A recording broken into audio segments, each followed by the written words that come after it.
이란 발전소를 초토화하겠다고 최후 통첩을 날렸던 트럼프 미 대통령이 시한을 12시간 남기고 닷새간 공격 유예를 선언하면서 이란과 생산적인 대화를 하고 있다고 밝혔습니다.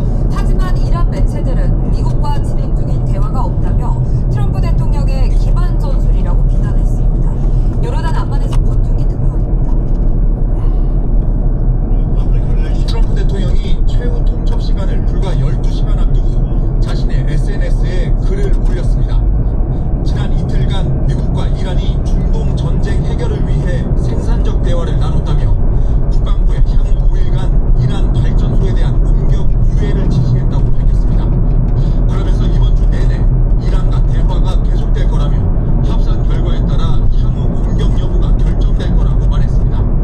앞서 우리 시간으로 오늘 오전 8시 44분까지 호르무즈 해협을 개방하지 않으면 이란 발전소를 초토화시키겠다고 경고했던 트럼프 대통령이 대화를 통한 종전 가능성을 언급한 겁니다. They went, I would say perfectly. I would say that if they carry through with that, it'll end that problem, that conflict, and I think it'll end it very, very substantially. 이란 매체들은 트럼프 대통령이 또 공문회를 뺐다며 공격 유예 소식을 속보로 전했습니다.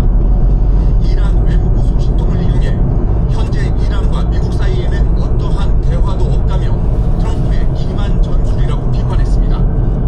폭등하는 에너지 가격을 낮추고 시간을 벌기 위해 꼼수를 부리고 있다는 겁니다. 트럼프 대통령이 공격 유예를 선언하기 전까지만 해도 이란 혁명 수비대는 눈에는 눈 방식의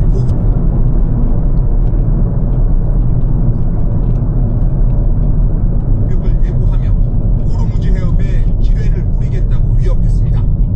و انرژی ایران از سوی دشمن مورد تهاجم قرار گیرد کلیه زیرساخت‌های انرژی، فناوری اطلاعات و آب شیرین‌کن‌های متعلق به آمریکا و رژیم در 트럼프 대통령이 공격 중단을 결정한 건 이란 발전소 공격이 중동 전역의 최악의 상황을 부를 수 있다는 부담감 때문인 것으로 보입니다. 미국이 이란과 전쟁 이후 협상 사실을 밝힌 건 이번이 처음입니다. 이번 대화가 확전이냐 외교적 해결이냐를 가를 중대 분수령이 될 전망입니다. 요르단 암만에서 YTN 권윤기입니다. 베냐민 네타냐후 이스라엘 총리는 이란과 전쟁 상황에 대해서 이란은 추락하고 있고 우리는 승리를 잡았다고 말했다고 이스라엘 현지 언론들이 보도했습니다. 현지 시간 23일 공개된 영상에는 네타냐후 총리가 보아즈 비스무트 크네세트 외교 국방위원장과 대화 중 히브리어로 이같이 말했습니다. 비스무트 위원장은 네타냐후 총리에게 이란인들이 사태를 종결짓고 싶어 한다는 이야기를 듣고 있다며 절대로 나쁜 합의가 이루어져서는 안 된다고 강조했습니다. 이에 네타냐후 총리는 우리는 이스라엘을 전례 없는 위치로 또한 이란을 한 번도 가보지 못한 국면으로 이끌기 위해 노력하고 있다고 답했습니다. 트럼프 대통령이 이란과 대화 중이라고 밝힌 반면 이란은 이를 부인한 가운데 파키스탄이 양측간 중재 역할을 자처하고 있다고 영국 일간 파이낸셜 타임스가 보도했습니다. 소식통은 파키스탄 정부 실세로 꼽히는 아심 무니르 육군 참모총장이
기름값은 운전자들에게 부담입니다. 언제 끝날지 모르는 상황에서 기름값 부담에 전기차로 눈을 돌리는 사람들이 늘고 있습니다. 가성비가 좋고요. 요즘 기름값이 너무 많이 올라가지고 연료비 때문에 생각을 좀 바꾸려고 생각을 해보게 됐어요. 전국에서 전기차 보급률이 가장 높은 제주에서는 최근 전기차 신청이 가파르게 늘고 있습니다. 상반기 보급 물량 4,000대 가운데 이미 1,800대가량이 신청됐는데요. 지난해 같은 기간보다 2배 이상 많은 양입니다. 제주도가 전국 최고 수준의 기본 보조금으로 승용차 최대 950만원, 화물차는 1,500만원을 지원하는 것도 전기차 구매 유인으로 꼽힙니다. 여기에 더해 다자녀 가정과 생애 첫 구매, 신생아 출생 가정 등은 100만원을 추가로 보조받을 수 있습니다. 제주도는 예산 부족 시 추경을 비롯한 다양한 방안을 마련할 계획입니다. 또 재생에너지 기반의 전력망 확충과 연계된 전기차 확대는 탄소 중립 실현을 위한 중요한 수단이 될 수 있습니다. 올해 저희가 시작하고 있는 V2G 양방향 충방전 사업과 연계가 된다면 조금 더 전기차 확대가 재생에너지 정책과 맞물려서 제주도의 탄소 중립에 기여할 수 있는 좋은 기반이 될 수 있을 거라고 보고 있습니다. 중동발 고유가 파고가 제주의 전기차 전환에 가속도를 붙이면서 올해 보급 목표인 6,300대 달성도 빨라질 것으로 전망됩니다. YTN 오재영입니다.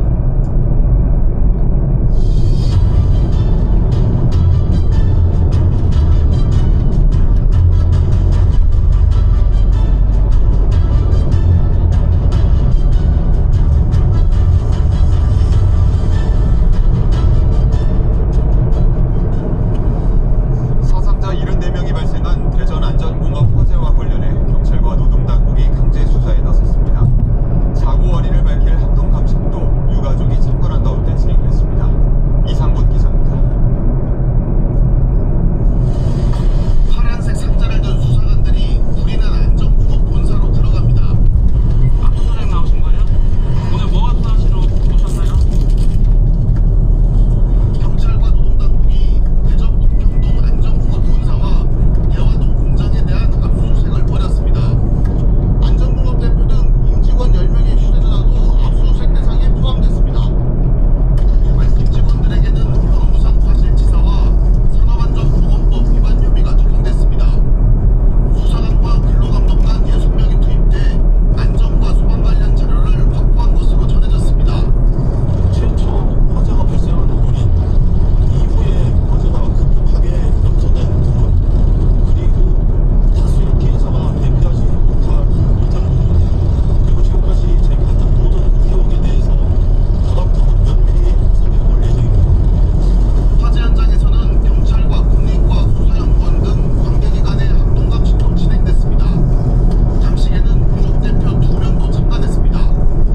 유력한 발화 지점으로 지목된 공장 1층과 가장 많은 사망자가 나온 장소를 집중적으로 확인했습니다.